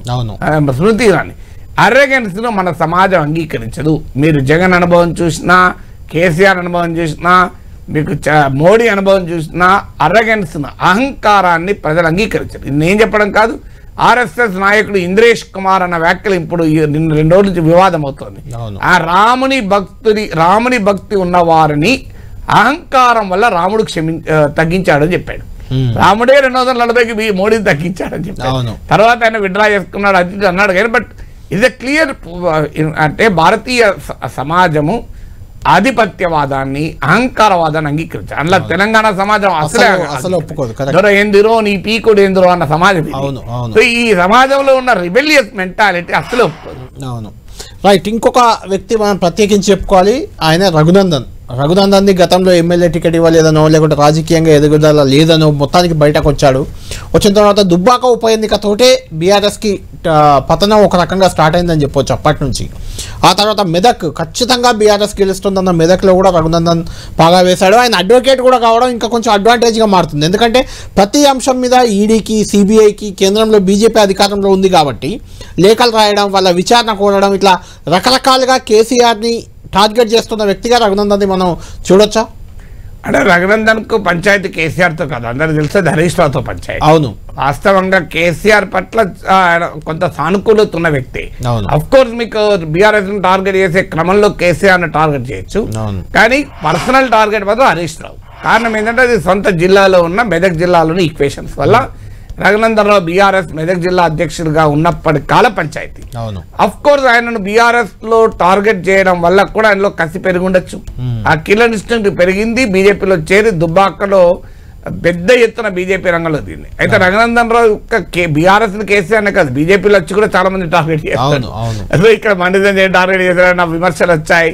ఈవెన్ అమిత్ షా రాకపోయినా నేను గెలిచినా, అమిత్ షా పోయినా అక్కడ గెలవలేదు మునుగోలు అని కూడా అన్నాడు. ఈవెన్ మొన్నటి ఎన్నికల్లో కూడా, అసెంబ్లీ ఎన్నికల్లో రఘునందన్ మళ్ళీ హరీష్ రావే టార్గెట్ చేసి ఇచ్చారని కూడా ఆయన కొంత కసైతే ఉన్నమాట నిజం. అంటే ఆ పర్సనల్ పంచాయతీలు ఉన్నమాట నిజం. రఘునందన్ రావు కూడా ఈ అంటే చాలా మందిలో ఈ కిల్లర్ ఇన్స్టిట్యూట్ నాయకులు ఉంటారు, అంటే ఒక ప్యాషన్ తో పనిచేస్తుంటారు. ఇప్పుడు బండి సంజయ్ అయినా, రేవంత్ రెడ్డి అయినా, రఘునందన్ అయినా, వీళ్ళకి ఏంటంటే ఒక లక్ష్యం పెట్టుకొని ఆ లక్ష్యంతో కన్సిస్టెంట్ గా ఒక ప్యాషన్ తో పనిచేస్తారు. సో రఘునందన్ విజయం వెనకాలకు కూడా అదే కారణం. ఇప్పుడు దుబ్బాకలో 50,000తో ఓడిపోయాక మళ్ళీ మెదక్ లో పార్లమెంట్ గెలవడం గొప్పతనమే కదా. సో అంటే బీజేపీ అఫ్ కోర్స్ బీజేపీకి అనుకూల వాతావరణం ఉన్నది, ఉన్నా కూడా మెదక్ ఒక్క సీటు ఏమైనా ఉంటే బీఆర్ఎస్ అనుకూలంగా ఉండవచ్చు అనుకున్న సమయంలో కూడా గెలిచారు. అంటే కారణం ఏంటంటే ఆ ట్రెమెండస్ ప్యాషన్, జీలు, ఫైరింగ్ జీలు ఉన్నటువంటి నాయకులు. ఒక రకంగా ఏటికి ఎదురుది గెలిచిన అంటే అంతే, ఏటికి ఎదురుది గెలిచినట్టే. అందువల్ల అదే దాంతో పాటు దుబ్బాకలో గెలుపు మాత్రం టర్నింగ్ పాయింట్. అంటే రాజకీయాల్లో కేసీఆర్ పతనం ప్రారంభం కావడానికి దుబ్బాక ఇండికేషన్. బీజేపీకి కూడా హోప్ పెరిగింది, బీజేపీ హోప్ పెరిగింది. బీజేపీ సృష్టించిన అపోజిషన్ వాతావరణం కాంగ్రెస్ కు ఉపయోగపడింది కూడా దుబ్బాక నుంచే. వాస్తవంగా బీజేపీ సృష్టించింది వ్యతిరేకతను కాంగ్రెస్ ఉపయోగించుకోవాలి. సో దానికి కారణం దుబ్బాకలో ఒక రకంగా కేసీఆర్ స్వయంకృతాపరాధం. కేసీఆర్ కనుక రఘునందన్ టార్గెట్ చేస్తుంటే దుబ్బాక గెలిచేవాళ్ళు, అసలు టార్గెట్ చేయకపోవడం వల్ల దుబ్బాకలో గెలిచాడు. అదొక చర్చ కూడా ఉంది. కేసీఆర్ కనీసం ప్రచారానికి రోడ్ షో కూడా వెళ్ళలే, ఉప ఎన్నికల్లో వెళ్ళలేదు. కేసీఆర్ దుబ్బాక ఉప ఎన్నికల్లో కేసీఆర్ వెళ్ళే, కేటీఆర్ వెళ్ళే, ఎవరు వెళ్ళలే. అందువల్ల కాస్తంత రఘునందన్ ఓడించాలని దుబ్బాకలో కనుక కేసీఆర్ టార్గెట్ చేస్తుంటే దుబ్బాకలో రఘునందన్ గెలిచేవాడు కాదు. రాజకీయ పరిణామాల్లోనే ఏం మార్పు వచ్చేదో చెప్పలేం. రైట్ నాగేశ్వర్ గారు, ఇంకొక 3 పర్సన్స్ ఉన్నారు. వాళ్ళు తెలంగాణ జన సమితి అధ్యక్షుడు కోదండరామ్ గారు, పొంగులేటి శ్రీనివాస్ రెడ్డి రాష్ట్ర మంత్రి, జూపాలి కృష్ణారావు గారు. వీళ్ళ ముగ్గురు గురించి, వీళ్ళ ముగ్గురు కేసీఆర్ను టార్గెట్ చేయడం వెనుక కారణం ఏంటి, వాళ్ళ టార్గెట్తో కేసీఆర్కు నిజంగా నష్టం జరిగిందా? ఇదే అంశంపై మాట్లాడదాం నాగేశ్వర్ గారితో. ఇప్పటివరకు దాదాపు బీజేపీ నాయకులందరి మనం చెప్పుకున్నాం. ఇక కోదండరాం తెలంగాణ జేఏసీ చైర్మన్గా కేసీఆరే, స్వయంగా కేసీఆరే 2009లో ఆయన దీక్ష విరమణ తర్వాత జేఏసీ చైర్మన్గా చేశారు. తెలంగాణ ఉద్యమాన్ని కోదండరాం, కేసీఆర్ ఇద్దరూ కలిపి ఉద్యమాన్ని ఉర్రూతలూగించిన వ్యక్తులు. 2009 నుంచి తెలంగాణ వచ్చేంత వరకు కూడా ఇద్దరు ఒక జోడెద్దుల్లాగా తెలంగాణ సాధన కోసం పోరాడిన వ్యక్తులు ఇద్దరు. ఆ తర్వాత చాలా ఆ గ్యాప్ ఇంతింతాయి అన్నట్టు పెరుగుకుంటూ వచ్చింది. తెలంగాణ వచ్చిన తర్వాత ఆ గ్యాప్ పెరుగుతూనే ఉంది. ఎక్కడ ఆ గ్యాప్ పూడ్చుకునే ప్రయత్నం కూడా ఇద్దరు, కోదండరాం కానీ కేసీఆర్ కానీ చేయలేదు. గత ప్రభుత్వ హయాంలో కోదండరాంపై అనేక కేసులు నమోదయ్యాయి. అదేవిధంగా తాను నిర్లక్ష్యం చేశారనే ఒక భావనలో ఉద్యమకారులనంతా పోలరైజ్ చేసే పని కోదండరాం చేశారు. చివరికి మొన్నటి ఎన్నికలకు ముందు ఆయన నేరుగా డైరెక్ట్గా, అంతకుముందు కూడా మహాకూటంలో భాగంగా గత ఎన్నికల్లో కూడా కాంగ్రెస్ పార్టీ టీడీపీతో కలిసి కేసీఆర్ను గద్దెదించే ప్రయత్నం చేసినప్పటికీ అది పెద్దగా ఫలించలేదు. మొన్నటి ఎన్నికల్లో మాత్రం ఖచ్చితంగా కోదండరాం కూడా చాలా కీలక రోల్ ప్లే చేశారు కేసీఆర్ను గద్దెదించడంలో. ఇప్పుడు ఆయన ఎమ్మెల్సీగా కూడా గవర్నర్ కోటాలో నియమితులు అయినప్పటికీ అది కొంత పెండింగ్ పడింది. కోదండరాం గారు గత కేసీఆర్ ప్రభుత్వాన్ని కానీ టార్గెట్ చేసిన విధానం గత 10 ఏళ్ళుగా, ఇప్పుడు ఆయన మాట్లాడుతున్న విధానం వాటెవర్, అది ఖచ్చితంగా కేసీఆర్ గద్దె దిగడంలో కానీ కేసీఆర్ అధికారం కోల్పోవడంలో కానీ కోదండరాం గారి పాత్ర ఉందంటారా? అంటే అది కీలకమైన పాత్రని అనుకోను. ఎందుకంటే ఆయన తెలంగాణ జనసమితి పెట్టి కొంత ప్రయత్నం చేసినా కూడా అది పెరిఫెరల్. సెంట్రల్ స్టేజ్లో రేవంత్ రెడ్డి, బండి సంజయ్కి, కేసీఆర్కు మధ్య ఉన్నటువంటి కాంట్రడిక్షన్ ప్లే చేసినంతగా కోదండరాం సార్ది ప్లే కాలే. వాస్తవంగా కోదండరాం సార్కు ఉన్న డిఫరెన్సెస్ బిఫోర్ తెలంగాణ ఫార్మేషన్. అంటే అప్పుడు ఒక వాదన ఏంటంటే కాంగ్రెస్ నేతలతో సన్నిహితంగా మెలిగాడని బీఆర్ఎస్ వల్ల ఆరోపణ. దానికి కోదండరాం సార్ సమాధానం ఏంటి అంటే, మరి కాంగ్రెస్ దేశంలో అధికారంలో ఉన్నప్పుడు వాళ్ళను సంప్రదించకుండా, వాళ్ళతో వ్యవహారం జరపకుండా తెలంగాణ ఎలా వస్తుంది అనేది కోదండరాం సార్ ఆందోళన. బట్ అది పర్సనల్ ఇష్యూ కన్నా కూడా బహుశా అంచనాల్లో కేసీఆర్కేమో కాంగ్రెస్ పార్టీ నుంచి తెలంగాణ తెచ్చుకున్నా అది తనకు, తన పార్టీకి లాభం కావాలనే కోరిక కేసీఆర్కు ఉంటుంది. కోదండరాం సార్ ఏమో బహుశా కాంగ్రెస్ పార్టీ వల్ల తెలంగాణ వస్తుంది, కాంగ్రెస్ పార్టీకే ఆధిక్యత ఉంటుంది అని అంచనాలు ఉన్నట్టున్నారు. అందువల్ల ఆ డిస్టెన్స్ మెయింటైన్ అవుతూ వచ్చింది. కొంత పర్సనల్ డిఫరెన్సెస్ ఉండొచ్చు ఉంటే, అందువల్ల ట్రూ పొలిటీషియన్ కాదు గనక ఏ పరిస్థితినైనా అణిగిమణిగి ఉండే స్వభావం ఉండకపోవచ్చు. ఎందుకంటే రాజకీయాల్లో అవసరం కదా, రాజకీయాల్లో ఒబే అండ్ కమాండ్ అని అంటారు, బ్యూరోక్రసీలోను పాలిటిక్స్లోను. తల వంచే చోట వంచాలి, తల ఎత్తే చోట ఎత్తాలి. సో అందువల్ల అది సహజంగా కోదండరాం సార్కి అది అలవాటు కాదు. సో అందువల్ల అలా వాళ్ళు అకామిడేట్ కాలేరు. కోదండరాం సారే కాదు, ఇప్పుడు మనకు జేడీ లక్ష్మణ, జయప్రకాష్ నారాయణ లాంటి వాళ్ళు ఎందుకు అడ్జస్ట్ కాలేమో అంటే ఎవరికి విధేయంగా ఉండలేరు. సో పూర్తి విధేయంగా ఉండలేరు మీరు. అది దానివల్ల ఏమవుతుందంటే రాజకీయాల్లో విధేయత కోరుకుంటారు. అందువల్ల అన్క్వశ్చనబుల్ లాయల్టీని, విధేయతను కోరుకుంటారు. అది బహుశా కేసీఆర్ కోరుకుంటే కోదండరాం నుంచి ఎక్స్పెక్ట్ చేయలేడు అది. సో అందువల్ల ఆ కోదండరాం సార్ ఎఫెక్ట్ అయిన మాట నిజం. కానీ తర్వాత 2018లో మీరు అన్నట్లు మహాకూటమి పెట్టడము అంటే జరుగుతున్న పరిణామాల్లో కోదండరాం సార్ భాగస్వామి అయ్యాడు. కానీ అంటే కేసీఆర్ గద్దె దిగడానికి కోదండరాం సార్ కారకుడు కాకపోయినా ప్రతి సందర్భంలో కేసీఆర్ను గద్దె దింపే కార్యక్రమంలో కానీ, ప్రభుత్వ వ్యతిరేకతను పెంచే కార్యక్రమంలో కానీ కోదండరాం గారు కూడా చాలా ముందున్నారు. వ్యతిరేకతను పెంచేలో కోదండరాం సార్ ముందున్నారు.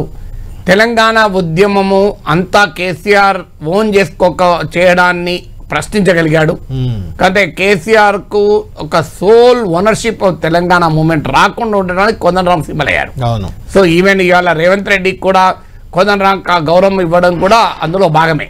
ఎందుకంటే ఆ తెలంగాణ అస్తిత్వానికి కేసీఆర్ ఒక్కడే యజమాని అనే, కేసీఆర్ ఒక్కడే గుత్తేదార్ అనేది కాదు అనడానికి కోదండరాం ఒక ర్యాలింగ్ పాయింట్ అయ్యారు. అందువల్ల Kodandaram sir anti KCR forces కు ఒక ర్యాలింగ్ పాయింట్ అయ్యారు. సో ఎక్కడ ఎవరికి కేసీఆర్ మీద కోపం ఉన్నా అది ఏ పార్టీ వాళ్ళైనా కోదండరాం సార్ దగ్గరకు వచ్చే వరకు యాంటీ కేసీఆర్ ఒకటి. రెండోది కేసీఆర్ కాదు, జేఏసీ చైర్మన్ గా కోదండరాం కూడా ఉద్యమాన్ని నడిపారు అని చెప్పుకోవడానికి కూడా అది ఉపయోగపడిన మాట నిజం. అయితే ప్రత్యక్ష రాజకీయాల్లో కేసీఆర్ కోదండరాం సార్ లేకపోవడం కూడా అది ఆ ప్రత్యక్ష పోరాటం లేకుండా పోయింది. ఇప్పుడైనా కౌన్సిల్లో అడుగు పెట్టబోతున్నారు. అంటే కౌన్సిల్లో కూడా లాస్ట్ టైం ఎమ్మెల్సీగా పోటీ చేశారు, గెలవలేకపోయారు. ఇప్పుడు గవర్నర్ కోట. అందువల్ల ఆయన Kodanda Ram sir fight with KCR is completely different from Revanth and Bandi Sanjay. ఎందుకంటే ఆ భాష రేవంత్, బండి సంజయ్, రఘునందన్ రావు, ధర్మపురి అరవిందులు వాడేటువంటి డిస్కోర్స్ కోదండరామ్ సార్ వాడలేడు. చెప్పింది వాస్తవమే నాగేశ్వర్ గారు. కాకపోతే తెలంగాణ ఉద్యమకారులు కొంతమంది ఉద్యమంలో చాలా కీలకంగా ఉన్న వాళ్ళు కేసీఆర్ ను గద్దెదించడంలో రేవంత్ రెడ్డి, మీరు అన్నట్టు ధర్మపురి అరవింద్, బండి సంజయ్ ఇలాంటి వాళ్ళ మాటల కంటే సైలెంట్ కిల్లర్ గా కోదండరామ్ చేసిందే ఎక్కువ అనే వాళ్ళు కూడా ఉన్నారు. అంటే కోదండరామ్ సార్ చేశాడా ఎక్కువ తక్కువ కన్నా కోదండరామ్ సార్ డిఫరెన్షియేట్ కావడం అనేది కేసీఆర్ కి ఎక్కడ దెబ్బ తగిలింది అంటే తెలంగాణ మూవ్మెంట్ లెగసీని ఓన్ చేసుకోవడం దెబ్బ. అది పెద్ద దెబ్బ. కోదండరామ్ గారు ఒకవేళ కేసీఆర్ పక్కనే ఉండుంటే డెఫినెట్ గా అడ్వాంటేజ్ అయ్యేది, అనుమానం. కారణం అదే బేసిక్ పాయింట్ ఎక్కడ అంటే తెలంగాణ మూవ్మెంట్ యొక్క లెగసీ. తెలంగాణ మూవ్మెంట్ లెగసీని కేసీఆర్ సోల్ ఓనర్షిప్ కాదు, ఇది multi stakeholder proprietorial concern కాదు అనేది నిరూపించడం కూడా చాలా పెద్ద అంశం కదా. దాని ప్రభావాన్ని మనం క్వాంటిఫై చేయలేము, కానీ అది పెద్ద ప్రభావం కోదండరామ్ సార్ కదా. జేఏసీ చైర్మన్ గా టీడీపీని, తెలంగాణ టీడీపీని జేఏసీలోకి రానివ్వని కోదండరామ్, అప్పుడు రేవంత్ రెడ్డి టీడీపీలో ఉన్నారు. ఆ తర్వాత కాంగ్రెస్ పార్టీని జేఏసీ నుంచి బహిష్కరించారు. అవన్నీ కోదండరామ్ సార్ ఇండివిజువల్ గా చేశారు. ఓవరాల్ జేఏసీ చేసింది కేసీఆర్ ఎత్తుగడల్లో భాగమే కదా. అప్పుడు కోదండరామ్ గారు కలిసి ఉంది బీజేపీ బీఆర్ఎస్ తో. యాక్చువల్ గా జేఏసీలో అంటే కమ్యూనిస్ట్ పార్టీలు కూడా ఉన్నాయనుకోండి, సిపిఐ, న్యూ డెమోక్రట్స్ లాంటివి.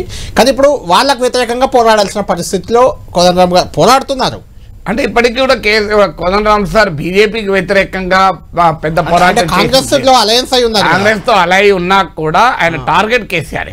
కానీ మొదటి నుంచి కూడా టార్గెట్ కేసీఆర్. ఈవెన్ ఆయన ఎమ్మెల్సీగా పోటీ చేసినప్పుడు వామపక్షాల మద్దతు ఇవ్వకపోవడానికి కూడా కారణం అదే. వాళ్ళు బహిరంగంగానే చెప్పారు కదా, బీజేపీ పట్ల ఆ వ్యతిరేకత లేక ఓన్లీ కేసీఆర్ పట్ల వ్యతిరేకత ఉంటే కాదు, మా లక్ష్యం బీజేపీని కూడా వ్యతిరేకించాలి. అందువల్ల కాంగ్రెస్ పార్టీ ఇప్పటికీ కోదండరామ్ సార్ కాంగ్రెస్ నాయకుడు కాదు, కాంగ్రెస్ లో అలై అయ్యాడు. అందువల్ల ఆయన ఫైట్ మొత్తం డెఫినెట్ గా బీఆర్ఎస్ పైనే. సో బీజేపీ విధానాలను ప్రశ్నించిన సందర్భాలు చాలా ఉన్నాయి, మోడీ ప్రభుత్వ విధానాలను వ్యతిరేకించిన సందర్భాలు చాలా ఉన్నాయి. కానీ మేజర్ అంటే పాలసీస్ లో వ్యతిరేకించవచ్చు. కోదండరామ్ సార్ కొన్న నేపథ్యం రీత్యా, ఆయనకు సివిల్ లిబర్టీస్ పట్ల ఆయనకున్న కమిట్మెంట్ రీత్యా, ఒక బెటర్ పాలిటిక్స్, బెటర్ డెమోక్రసీ పట్ల ఆయనకున్న కమిట్మెంట్ రీత్యా. కానీ అల్టిమేట్ గా major political fight is not with BJP, major political fight BRS కు. ఆయనకు అవసరం కూడా రాలేదు, ఎందుకంటే తెలంగాణలో బీజేపీ ఇప్పుడిప్పుడే కదా ప్రత్యామ్నాయంగా చాలా దూసుకొస్తుంది.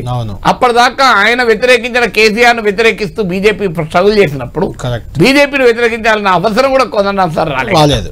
రైట్, ఇప్పుడు చెప్పుకోబోయే వ్యక్తి చాలా అంటే బీజేపీకి కాంగ్రెస్ కు మధ్యనే ఫైట్ ర్యాలీ అయిన రోజు కోదండరామ్ సార్ కు డెఫినెట్ గా కాంగ్రెస్ వైపే ఉంటాడు, ఖచ్చితంగా బీజేపీకి వ్యతిరేకంగా పాత్రని పోషిస్తారు. రైట్, ఇప్పుడు చెప్పే వ్యక్తి ఖచ్చితంగా గత ఎన్నికల్లో కీ రోల్ ప్లే చేశారు. కేసీఆర్ నిజంగా ఓడిపోవడానికి ఆ 10 సీట్లు, మినిమం 10 సీట్లు రావడానికి పొంగులేటి శ్రీనివాసరెడ్డి, తెలంగాణ మంత్రి, రెవెన్యూ మంత్రి. ఇప్పుడు గతంలో 2014లో ఎంపీగా వైసీపీ నుంచి గెలిచారు ఆయన. ఆ తర్వాత బీఆర్ఎస్లో చేరారు. తర్వాత మళ్ళీ 2019 ఎన్నికల్లో సిట్టింగ్ ఎంపీగా ఉన్న పొంగులేటికి కేసీఆర్ టికెట్ ఇవ్వలేదు. అక్కడ ఎమ్మెల్యేలను ఓడించారని రకరకాల ఏదో కారణాలతో ఇవ్వలేదు. 5 ఏళ్ల పాటు అందులోనే ట్రావెల్ చేసినప్పటికీ అసమ్మతి గ్రూప్ ఒకటి నడిపారు. ఆయన ముందటి ఎన్నికల ముందు ఆయన తిరుగుబాటు చేసి కాంగ్రెస్ పార్టీతో కలిశారు. ఆ తర్వాత మీకు తెలిసి వాతావరణం, Khammam, Nalgonda almost clean sweep. ఖమ్మంలో భద్రాచలం మినహా 9 గెలవడంలో చాలా కీలక పాత్ర పొంగులేటిదే అంటారు. ఫైనాన్షియల్గా కూడా దాదాపు 10-15 మంది 10-15 నియోజకవర్గాల్లో ఫైనాన్షియల్ సపోర్ట్ కూడా పొంగులేటి చేశారంటారు. ఆ ఎఫెక్టే బీఆర్ఎస్ను గద్దెదించిందని కూడా చెప్తుంటారు. అంటే ఇది ఒక ఇంట్రెస్టింగ్. ఇప్పుడు బీఆర్ఎస్ నాయకుల్ని ఎవరిని అడిగే అనుకోండి, మా సారు ఫస్ట్ రాజేంద్రతో ఎందుకు పెట్టుకున్నాడు, ఏదో అడ్జస్ట్ అయితే అయిపోయి పొంగులేడికి ఏదో ఇస్తే అయిపోయి అంటారు, ఏదో ఎమ్మెల్సీ ఇచ్చిన అయిపోయి, ఏదో ఇచ్చిన అయిపోయి, ఇక్కడే ఉండుంటే మేము మళ్ళీ అధికారంలో. ఇప్పటికీ తెలుగుదేశం వాళ్ళు అంటారు, మా చంద్రబాబు నాయుడు అప్పుడే కేసీఆర్ మంత్రి పదవి తీసుకుంటే తెలంగాణ ఉద్యమం వచ్చేది, అలా అంటుంటారు, తెలంగాణ ఎప్పుడు ఇలా అంటుంటారు. అసలు అలా పొంగులేటి విషయంలో కేసీఆర్ డెఫినెట్ గా పొరపాటేది, ఎందుకంటే అన్ని రకాల వనరులున్న నాయకుడు. సో పొంగులేటి నాగేశ్వర్ గారు వనరులు ఉన్న నాయకుడే కాదు, కేసీఆర్ కూడా స్వయంగా వనరులు కల్పించారు ఆయనకు గత 10 ఏళ్లలో కూడా కొంత అది కూడా ఉంది ప్రచారం. కల్పించడం అంతకు ముందు కూడా ఆయనకు ఉన్న నాయకుడు ఉంది, అంతకంటే ఇంకెక్కువ. సో ఆయనకు కేసీఆర్ తో ఏంది, జగన్మోహన్ రెడ్డితో కూడా సాన్నిహిత్యం ఉంది. సో అదంతా బహిరంగ రహస్యమే కదా. రాజశేఖర రెడ్డి కుటుంబంతోనే ఆయనకు దగ్గర సంబంధం ఉంది. బట్ ఆయన మీకు అర్థం కావాలంటే 2014లోనైనా వైఎస్ఆర్ కాంగ్రెస్ పార్టీ తరఫున ఎంపీ అయ్యాడు. కేసీఆర్ కూడా అర్థం కావాలి. అంటే కేసీఆర్ దయా దాక్షిణ్యాలతో ఎదిగిన నాయకుడు కాదు. ఇప్పుడు ఈటల రాజేందర్ విషయంలో కేసీఆర్ వాదన ఎలా ఉంటది, బీఆర్ఎస్ నేతల వాదన నేను వెళ్తాయిండు అంతకుముందు ఆయన ఏంటి అని. అఫ్ కోర్స్ అది కూడా నిజమా అంటే ఇప్పుడు మీతో లేకపోయినా ఆయన ఎంపీ అయ్యిండు కదా, లేకపోయినా ఎమ్మెల్యే గెలిచిండు కదా ఉప ఎన్నికల్లో. సో బట్ డెఫినెట్ గా కేసీఆర్ ఇచ్చిన అవకాశాల వల్ల ఇతడు రాజేందర్ నాయకుడు ఆయనకున్న శక్తి, పర్సనల్ శక్తి లేకుండా అవుతాడని అనుకోను. బట్ డెఫినెట్ గా అవకాశాలు.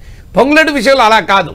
పొంగులేటేమో కేసీఆర్ తీసుకునే సమయానికి ఎదిగిన నాయకుడు, పార్లమెంట్ సభ్యుడు 2014. సో ఆయన వైఎస్ఆర్ కాంగ్రెస్ పార్టీ తరఫున ఎంపీ, మా ఎంపీయే కాదు ముగ్గురు ఎమ్మెల్యేలు కూడా గెలిపించుకున్నారు. అఫ్ కోర్స్ అప్పుడు 2014లో సిపిఎం తో కూడా అలియన్స్ ఉండే ఖమ్మం వరకు. సో బట్ ఏదున్నా ఆయన సొంతగా ఎంపీ గెలిచాడు, ఎమ్మెల్యేలు గెలిపించుకున్నాడంటే ఆయనకున్న కెపాసిటీ ఏంటనేది అర్థమవుతుంది కదా. ఈవెన్ 2018లో కూడా ఎమ్మెల్యేలు ఊడగొట్టారనే మీద ఉంది, అక్కడ కూడా బలవంతుడు అన్నట్టే. అది చాలా కేసీఆర్ చెప్పాడు కదా బహిరంగ, మా వాళ్ళు ఇది ఓపెన్ గా చెప్పారు కేసీఆర్ చెప్పిన విషయం అది. సో అందరికీ తెలుసు 2014లో గెలిపించుకున్నాడు, స్వయంగా గెలిచాడు. 2018లో తనకు నచ్చని వాళ్ళను విత్ ఇన్ ద పార్టీ కూడా ఓడగలిగాడు. అలాంటి నాయకుడిని అకామిడేట్ చేసుకోక మీరు వ్యవహరిస్తే అది ఖచ్చితంగా నష్టం కలుగుతుంది కదా. సవాల్ కూడా చేశారు. కంపారిజన్ కూడా మీకు ఆంధ్రప్రదేశ్ లో ఉన్నది. ఆ నెల్లూరులో ప్రభాకర్ రెడ్డి, వేమిరెడ్డి ప్రభాకర్ రెడ్డి చాలా మంచి పేరు కూడా ఉంది. ఆయన ఎంపీగా గెలవడమే కాకుండా 10 మంది ఎమ్మెల్యే గెలిపించుకోవడం. ఆయన వైఫ్ ఎమ్మెల్యే సీట్ అడిగితే ఇవ్వాలని పెద్ద ఇష్యూ. ఇప్పుడు అందరు గెలిచింది. తర్వాత 2 మాగుంట కూడా 3 కృష్ణదేవరాయ, రత్తయ్య కొడుకు కృష్ణదేవరాయ. ఈ వీళ్ళు ముగ్గురు కూడా బాగా వనరుల నాయకులు. సో ముగ్గురు కలిపి కొన్ని ఒక పెద్ద సెగ్మెంట్ లో నడపగలిగే సామర్థ్యం. ఆ ముగ్గురిని దూరం చేసుకున్నాడు కూడా పొంగులేటి అలాంటి వ్యక్తి. సో ఇక్కడ తెలంగాణలో కూడా అలాంటి ఉంటుంది. ఆయన బయటకు వచ్చినప్పుడు చేసిన సవాల్ ఖమ్మం జిల్లా నుంచి ఒక్క బీఆర్ఎస్ ఎమ్మెల్యే కూడా అసెంబ్లీ గేట్ టచ్ చేయడంటూ సవాల్ చేశాడు. అంటే అఫ్ కోర్స్ అది పొంగులేటి కృషితో పాటు కాంగ్రెస్ కు బలం ఉన్నాయి, ఖమ్మంలో బలం ఉంది. సో పొంగులేటి రాకపోయినా కాంగ్రెస్ ఆధిక్యత అయితే కొనసాగేది. పొంగులేటి రావడంతో మరింత బలీయపడింది, మళ్ళీ బలపడింది. అది కేవలం ఖమ్మంకే పరిమితం ఉన్నాయి అనుకో.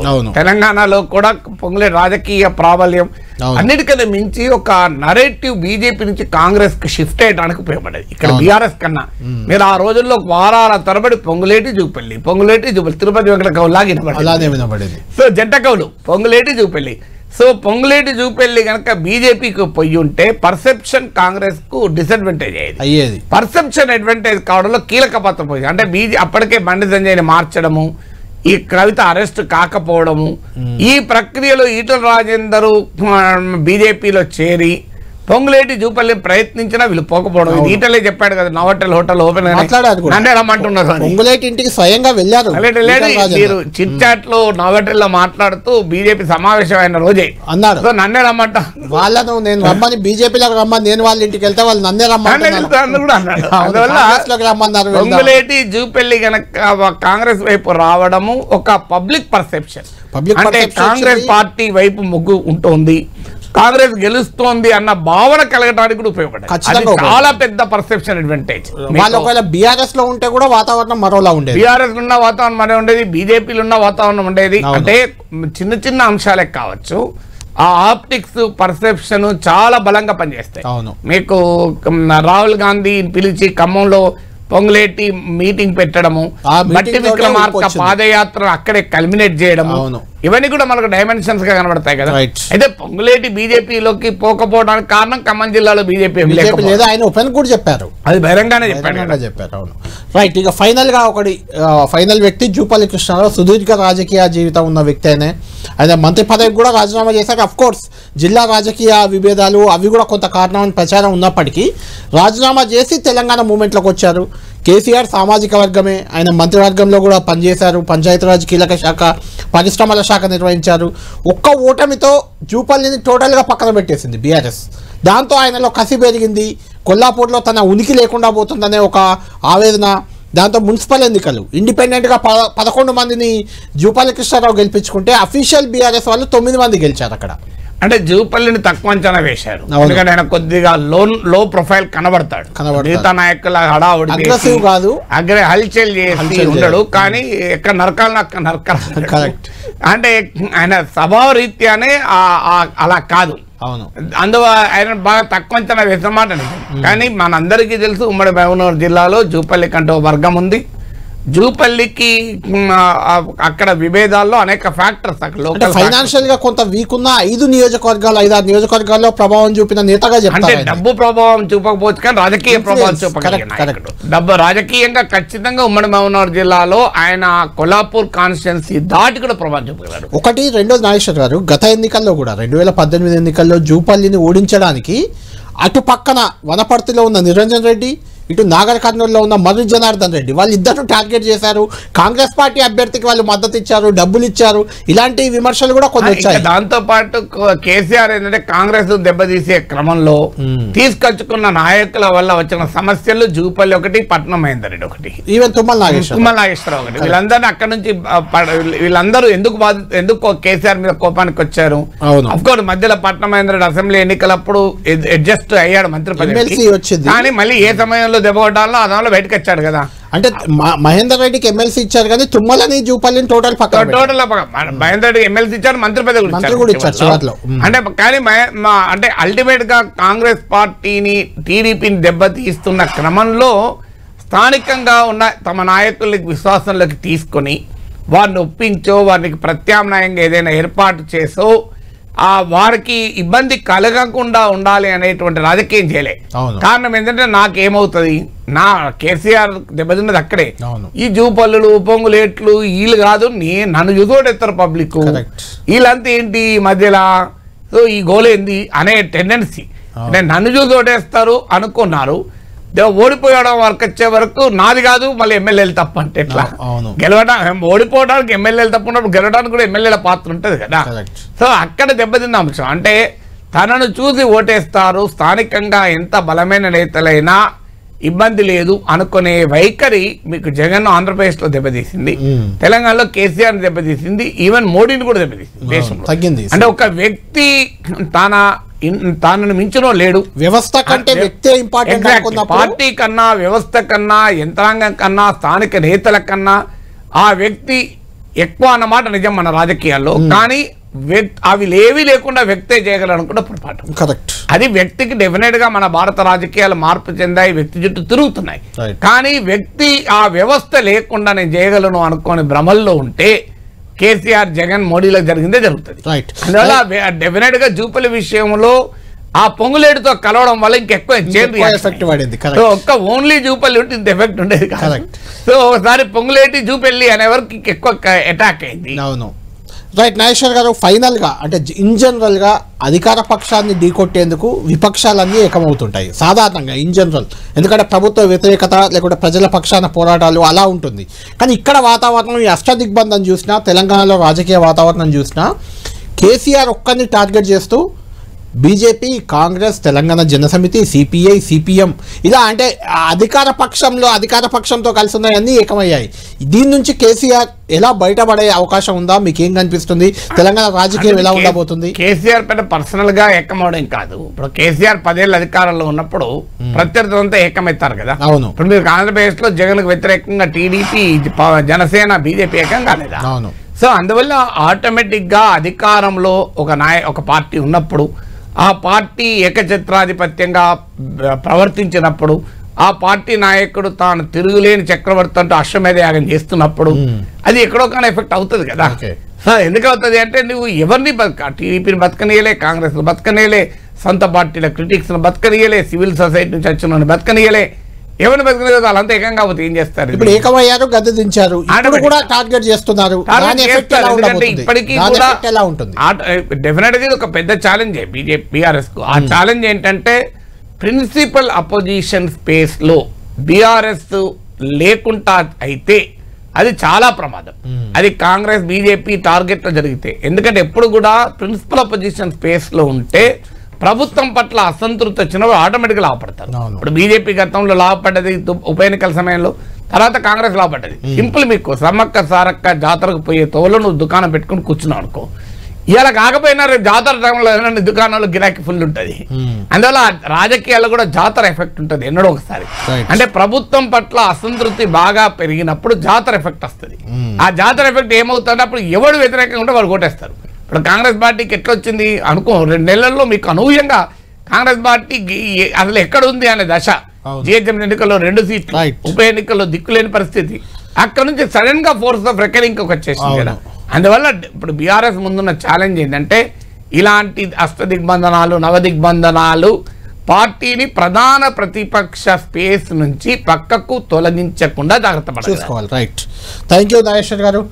మొత్తానికి ఈ అష్ట దిగ్బంధం నుంచి కేసీఆర్ ఏ రకంగా బయటపడతారు, ఈ టార్గెట్ వ్యక్తిగతంగా కేసీఆర్ను టార్గెట్ చేస్తూ ముందుకు పోతున్న నాయకులు మనకు స్క్రీన్పై చాలా కనిపిస్తున్నారు. వీళ్ళంతా కూడా వాళ్ళ టార్గెట్ ముందు ఎలా ఉండబోతుంది, ఆ టార్గెట్ని కేసీఆర్ ఏ రకంగా అటాక్ చేస్తూ ముందుకు వెళ్తారని మనం చూడాలి. ఆల్రెడీ కమిషన్లు, అటు కాళేశ్వరం కమిషన్ కానీ, విచారణ కమిషన్, ఇటు విద్యుత్ కరెంటు కొనుగోళ్లపై వచ్చిన కమిషన్ కానీ, అవి టార్గెట్ చేశారని అర్థం చేసుకున్న కేసీఆర్ రివర్స్ అటాక్ మొదలుపెట్టారు. అలాంటి అటాకింగ్ మోడ్లో బీఆర్ఎస్ వెళ్ళబోతుందా? మిగిలిన 8 మంది నాయకులు వ్యక్తిగతంగా టార్గెట్ చేసినా ఒక్కరిపైన టార్గెట్ చేస్తున్నారు కాబట్టి అది బీఆర్ఎస్ పై ఎలాంటి ప్రభావం చూపబోతుంది అనేది మనం చూడాలి. ఇది ప్రైమ్ టైం డిబేట్.